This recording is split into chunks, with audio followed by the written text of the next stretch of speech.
എല്ലാവർക്കും ക്രിസ്തയേശുവിൽ എൻ്റെ സ്നേഹവന്ദനം. ഞാൻ നിങ്ങളുടെ ക്യാപ്റ്റൻ സാജൻ ജോൺ. ഈ അനുഗ്രഹിക്കപ്പെട്ട പ്രഭാതത്തിൽ നമുക്ക് ഒരുമിച്ച് ചിന്തിക്കാം. യിരെമ്യാ പ്രവാചകന്റെ പുസ്തകം 7-ാം അധ്യായം 18-ാമത്തെ വാക്യം. അവർ എനിക്ക് കോപം വരത്തക്കവണ്ണം ആകാശരാജ്ഞിക്ക് അപ്പം ചുടേണ്ടതിനും അന്യദേവന്മാർക്ക് പാനീയ ബലികളെ അർപ്പിക്കേണ്ടതിനുമായി മക്കൾ വിറക് പറക്കുന്നു, അപ്പന്മാർ തീ കത്തിക്കുന്നു, സ്ത്രീകൾ മാവ് കുഴയ്ക്കുന്നു. നിരന്തരമായി ദൈവത്തിൽ നിന്നകന്ന് അന്യദേവന്മാരുടെ പുറകെ സഞ്ചരിക്കുന്ന ഇസ്രായേൽ മക്കളെക്കുറിച്ച് ഓർത്ത് ദുഃഖിച്ച് യിരെമ്യാ പ്രവാചകനിലൂടെ ദൈവം ഇസ്രായേൽ മക്കളോട് അറിയിക്കുന്ന വാക്കുകളാണിത്. ആകാശരാജ്ഞിക്ക് അപ്പം ചുടേണ്ടതിനും അന്യദേവന്മാർക്ക് പാനീയ ബലികളെ അർപ്പിക്കേണ്ടതിനുമായി ഇതാ എൻ്റെ ജനം കുടുംബമായി ഇറങ്ങിത്തിരിച്ചിരിക്കുകയാണ്. അന്ന് ഇസ്രായേലിലെ പല കുടുംബങ്ങളും ഒരുമിച്ച് ദൈവത്തിൽ നിന്നകന്ന് അന്യദേവന്മാരുടെ പുറകെ പോയിരിക്കുന്ന ഒരവസ്ഥ. ഇത് കർത്താവിന് സഹിക്കാൻ കഴിഞ്ഞില്ല.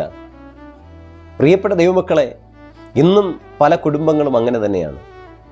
128-ാം സങ്കീർത്തനത്തിൻ്റെ അടിസ്ഥാനത്തിൽ പറഞ്ഞാൽ, യഹോവയെ ഭയപ്പെട്ട് അവൻ്റെ വഴികളിൽ നടന്ന് ഏറ്റവും ഭാഗ്യവാനായി തീരേണ്ട ഗൃഹനാഥൻ ഇതാ എവിടെയാണ്? ആകാശരാജ്ഞിക്ക് അപ്പം ചുടേണ്ടതിന് തീ കത്തിക്കാൻ ഒരുങ്ങി നിൽക്കുകയാണ്.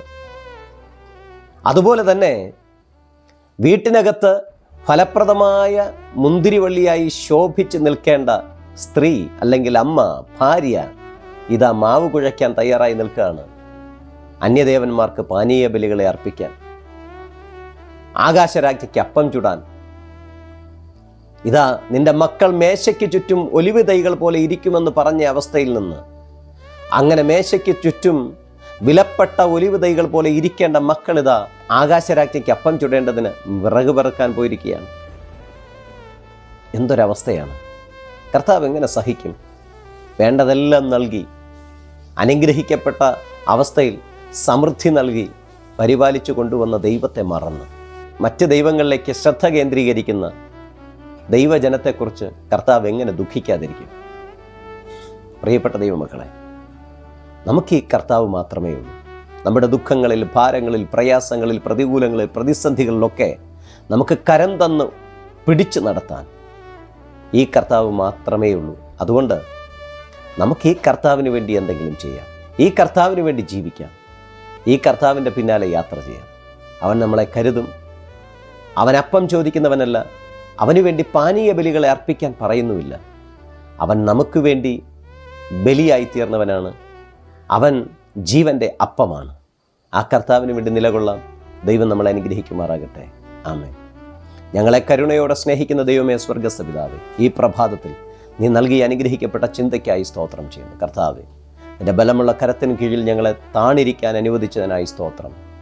ഈ പ്രഭാതത്തിൽ കർത്താവെ, ഞങ്ങൾ മനസ്സിലാക്കുന്നു, നിന്നിൽ നിന്ന് അല്പം പോലും അകലാതെ, അന്യദേവന്മാരിലേക്ക് ശ്രദ്ധ കേന്ദ്രീകരിക്കാതെ, കർത്താവിൻ്റെ സന്നിധിയിൽ തന്നെ നിന്ന് കർത്താവിന് വേണ്ടി ജീവിച്ച് ദൈവമേ, ഞങ്ങൾ അനുഗ്രഹം പ്രാപിക്കുവാനിട വരുത്തണമെന്ന് പ്രാർത്ഥിക്കുന്നു.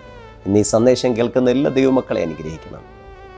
കർത്താവെ, ഞങ്ങൾ കുടുംബമായി അന്യദേവന്മാരിലേക്ക് ചായുകയല്ല, മറിച്ച് ഞാനും എൻ്റെ കുടുംബവുമോ ഞങ്ങൾ യഹോവയെ സേവിക്കുമെന്നുള്ള തീരുമാനത്തോടുകൂടി ജീവിക്കുവാൻ സ്വർഗം കൃപ ചെയ്യണമെന്ന് പ്രാർത്ഥിക്കുന്നു.